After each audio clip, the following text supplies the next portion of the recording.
Militer Rusia dan Ukraina memperbarui informasi terbaru dari garis depan tanggal 23 Maret tahun 2023. Juru bicara Kemenhan Rusia Letnan Jenderal Igor Konashenkov melansir terjadi kontak senjata di sejumlah wilayah.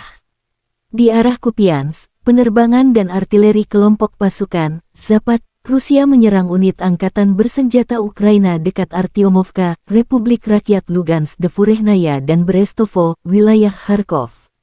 Kerugian musuh ke arah ini kurang lebih 70 tentara Ukraina, 1 kendaraan tempur infanteri, 2 truk pickup, 1 kendaraan Grad MLRS, dan 1 sistem artileri M777 buatan Amerika Serikat. Letjen Igor Konashenkov melansir secara total, 404 pesawat tempur angkatan bersenjata Ukraina, 224 helikopter, 3.544 kendaraan udara tak berawak dihancurkan. Termasuk 414 sistem rudal pertahanan udara, 8.384 tank dan kendaraan tempur lapis baja lainnya, 1.071 kendaraan tempur yang dilengkapi dengan MLRS, 4.415 meriam dan mortir artileri Medan, serta 9.073 unit khusus peralatan militer dihancurkan selama operasi militer khusus.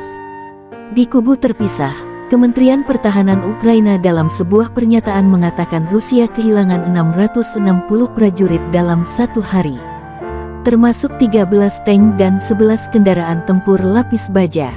Secara total, Kremlin kehilangan 168.150 prajurit selama konflik, termasuk 3.579 tank, 6.898 kendaraan tempur lapis baja serta 305 jet tempur dan 290 helikopter.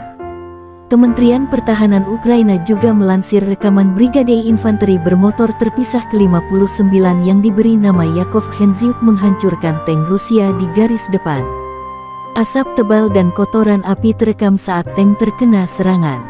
Konflik Rusia dan Ukraina berlangsung selama 393 hari, belum ada kesepakatan pembicaraan damai dari kedua belah pihak.